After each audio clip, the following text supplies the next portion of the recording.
পাকিস্তানের বিপক্ষে হেরে কলকাতা থেকে দিল্লি গেছে বাংলাদেশ দল।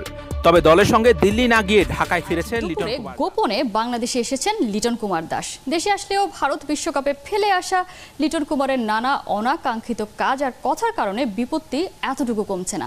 ওয়ার্ল্ড কাপে সাংবাদিকদের কাজে বাধা দেওয়ার ঘটনার পর সবশেষ নতুন করে তৈরি করেছেন বিতর্ক। অনেকের মতে চন্ডিকা হাথুরুসিংহে এখন বাংলাদেশের সবচেয়ে জনপ্রিয় বিজ্ঞানী। আসসালামু আলাইকুম সুপ্রিয় দর্শক বন্ধুরা, এবার বাংলাদেশের ক্রিকেটারদেরকে নিয়ে একের পর এক আলোচনা এবং সমালোচনা তামছেইরা। দর্শক বন্ধুরা, এবার সাকিব আল হাসানের পর এবার দেশে ফিরে আসলেন লিটন কুমার দাস এবং তিনি দেশে ফিরে আসার পর তাকে নিয়ে চলছে ব্যাপক আলোচনা এবং সমালোচনা। দর্শক বন্ধুরা, যদিও তিনি অনুশীলনের জন্য বাংলাদেশে আসেননি, তিনি এসেছেন তার ব্যক্তিগত কারণে। দর্শক বন্ধুরা, অন্যদিকে এবার লিটন এবং বাংলাদেশের কোচ চন্ডিকা হাথুরুসিংহকে নিয়ে খেলাযোগের এমন একটি রিপোর্ট প্রকাশ করেছে, আর সেই রিপোর্টে তারা এমন কিছু বিষয় তুলে ধরেছে লিটন কুমার দাস এবং বাংলাদেশের কোচ চন্ডিকা হাথুরুসিংহকে নিয়ে। তো দর্শক বন্ধুরা, চলুন আমরা দেখে নেই এবং সেই সাথে লিটন কুমার দাস কেন দেশে ফিরেছেন এবং কবে দেশ থেকে যাবেন। তো দর্শক বন্ধুরা, চলুন আমরা সেই সকল বিষয়গুলো পরিপূর্ণ জেনে নেই। অবশ্যই ধৈর্য সহকারে পুরো ভিডিওটি দেখবেন, তাহলে এই সকল বিষয়গুলো পরিপূর্ণ বুঝতে পারবেন। বিশ্বকাপের মাঝপথে ব্যক্তিগত কারণে আজ দুপুরে গোপনে বাংলাদেশে এসেছেন লিটন কুমার দাস। দেশে আসলেও ভারত বিশ্বকাপে ফেলে আসা লিটন কুমারের নানা অনাকাঙ্ক্ষিত কাজ আর কথার কারণে বিপত্তি এতটুকু কমছে না। ওয়ার্ল্ড কাপে সাংবাদিকদের কাজে বাধা দেওয়ার ঘটনার পর সবশেষ নতুন করে তৈরি করেছেন বিতর্ক। লেটেস্ট এক ইন্টারভিউতে বলেছেন, শুধু গণমাধ্যম নয়, জনগণের পরোয়া নাকি তিনি করেন না। উলট পালট লিটনের গল্প জানাচ্ছেন মাহাদি হাসান। উদ্ভট সব কাণ্ডকীর্তি, অদল বদল স্ট্র্যাটেজির কারণে, আর কোচ নয়। অনেকের মতে চন্ডিকা হাথুরুসিংহে এখন বাংলাদেশের সবচেয়ে জনপ্রিয় বিজ্ঞানী। গেল কয়েক মাসের ফুটেজে পাওয়া যাবে সায়েন্টিস্ট হাথুরু যে কয়জনের সাথে সবচাইতে বেশি সময় কাটিয়েছেন তার একেবারে শীর্ষে লিটন কুমার। সমাজবিজ্ঞানীরা এমনিতেও সবসময় বলেন, কেমন চিন্তা ভাবনার মানুষের সাথে আপনি বেশি সময় কাটাচ্ছেন সেটার একটা প্রভাব সত্যি কিন্তু থেকে যায়। সে কথার বাস্তব প্রতিফলন আছে বাংলাদেশের ক্রিকেটে। বিজ্ঞানী ওস্তাদের উদ্ভট চিন্তা ভাবনা হয়তো প্রভাব ফেলছে লিটনের মস্তিষ্কে। হাথুরু আসার পর যত বেসামাল কাজকর্ম আর অসঙ্গতিতে ভরা কথাবার্তা, সেসব তো আগে কখনো বকেননি। বাংলাদেশের বিশ্বকাপ ব্যর্থতার মোনালিসা সম্প্রতি টেলিভিশনে দেওয়া এক ইন্টারভিউতে বলেছেন, মিডিয়া তো বটেই, এমনকি ক্রিকেট প্রেমী জনতার পরও নাকি তিনি করেন না। যারা খেলার প্রাণ, সেই জনতার প্রতি এহেন অসম্মানজনক স্টেটমেন্ট ক্রিকেট বিশ্বের চৌহদ্দিতে দেখা যায় না। অন্য কোনো বোর্ড হলে দর্শকদের সম্পর্কে এই ধরনের অসম্মানজনক বক্তব্য সিরিয়াস অফেন্স হিসেবে আসতো, হয়তো শাস্তির আওতায়। লিটনের বক্তব্য আমলে আনলেও অবশ্য ধরা পড়বে এমন সব অসঙ্গতি যেসব পরস্পর বিরোধী, আবার কমেডিতেও ভরা।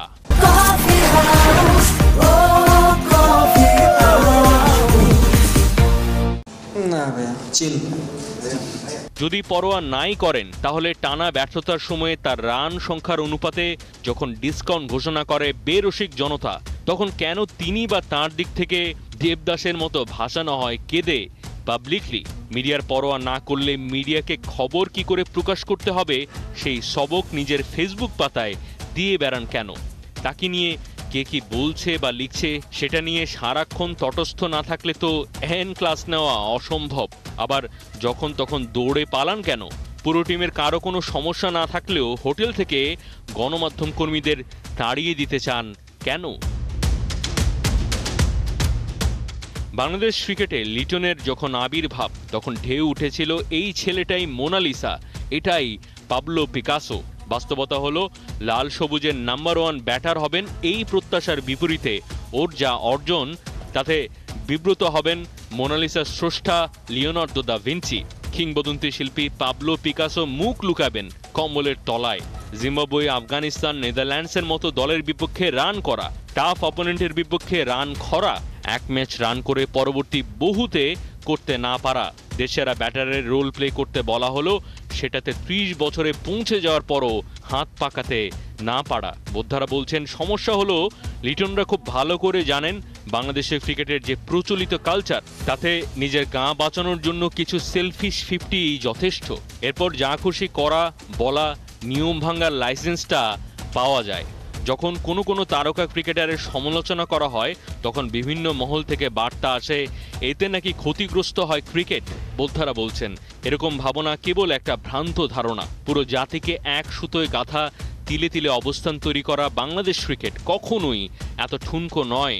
হোক সে বিজ্ঞানী হাথুরু কিংবা ওলট পালট লিটন, কেউই নিশ্চয়ই বাংলাদেশ ক্রিকেটের চাইতে বড় নয়। সীমা ছাড়ালেই ক্রিকেট প্রেমী সচেতন জনতা আর গণমাধ্যম নিশ্চয়ই করে যাবে। হেরে কলকাতা থেকে দিল্লি গেছে বাংলাদেশ দল, তবে দলের সঙ্গে দিল্লি না গিয়ে ঢাকায় ফিরেছেন লিটন কুমার দাস। লিটনের দেশে ফেরার বিষয়টি নিশ্চিত হয়েছে বিডি ক্রিক টাইম সূত্র। এর আগে কলকাতা থেকে দেশে ফেরেন সাকিব আল হাসানও, তবে সাকিবের মতো অনুশীলন করতে নয়, পারিবারিক কারণে 2 দিনের ছুটিতে এসেছেন লিটন। ছুটি কাটিয়ে আবার আগামী 3 নভেম্বর দিল্লিতে টিম হোটেলে উঠবেন লিটু। যদিও 2 নভেম্বর পর্যন্ত এমনিতেও বাংলাদেশ দলের কোনো অনুশীলন সূচি নেই। জানা গেছে অন্তঃসত্ত্বা স্ত্রীর পাশে থাকতেই দেশে ফিরেছেন তিনি। স্মুথ শেভিং এর জন্য শুধুমাত্র কুল, নাথিং এলস। এর আগে টাইগার অধিনায়ক সাকিব আল হাসানও হুট করে দেশে ফিরে এসেছিলেন।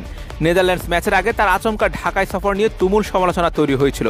মূলত ব্যাট হাতে অস্বস্তিতে থাকায় শৈশবের কোচ নাজমুল আবেদিন ফাহিমের শরণাপন্ন হন সাকিব। বিপর্যস্ত দলকে ভারতে রেখে এভাবে দেশে ফেরার বিষয়টি কেউ ভালো চোখে দেখেননি। বিশ্বকাপে এখন পর্যন্ত 7টি ম্যাচ খেলে মাত্র 1টিতে জয় পেয়েছে সাকিবের দল। সর্বশেষ পাকিস্তানের বিপক্ষে 1 পেশে হারে তারা। প্রথম দল হিসেবে চলতি বিশ্বকাপ থেকে বাংলাদেশ বিদায় নিশ্চিত করেছে। অথচ সেমিফাইনালে খেলার প্রাথমিক লক্ষ্য নিয়ে ভারতে পা রেখেছিল টাইগাররা। সেই দলটির এখন পর্যন্ত একমাত্র সম্বল প্রথম ম্যাচে আফগানিস্তানের বিপক্ষে পাওয়া জয়টি। হতশ্রী পারফরমেন্সে বাংলাদেশ কেবল বিশ্বকাপ যাত্রায় শেষ করেনি, বরং 2025 সালের আইসিসি চ্যাম্পিয়ন্স ট্রফিতে তাদের অংশগ্রহণও হুমকির মুখে পড়ে গেছে। বড় এই টুর্নামেন্টে অংশ নিতে বিশ্বকাপের পয়েন্ট টেবিলে কমপক্ষে 8-এর ভেতর থাকতে হবে সাকিবদের। সেজন্য আসন্ন শ্রীলঙ্কা ও অস্ট্রেলিয়া বিপক্ষে ম্যাচের জয়ের কোনো বিকল্প নেই বাংলাদেশের। Hussain Arman, BD cric time.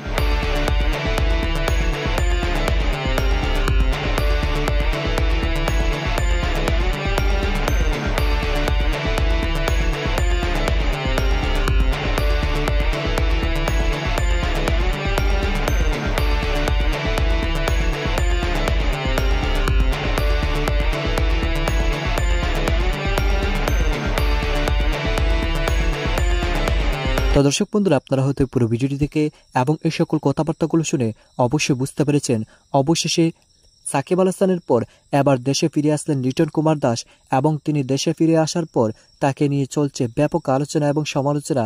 দর্শক বন্ধুরা, তাহলে তিনি কেন দেশে ফিরে এসেছেন, তাহলে কি আবারও ফিরে যাবেন? তো দর্শক বন্ধুরা, এবং সেই সাথে আপনারা এই সকল ভিডিওগুলো দেখে এবং খেলা যুগের এই সকল রিপোর্টগুলো শুনে আপনাদের কাছে কেমন লেগেছে অবশ্যই কমেন্ট করে জানিয়ে দিবেন। এবং সেই সাথে বাংলাদেশের কোচ চান্দিকা হাথুরুকে নিয়ে একের পর এক সমালোচনার জন্ম দিয়ে যাচ্ছে এবং সেই সাথে একের পর এক তাকে নিয়ে রিপোর্ট করে যাচ্ছে খেলা যুগ। তো দর্শক বন্ধুরা, আপনারা পুরো ভিডিওটি দেখে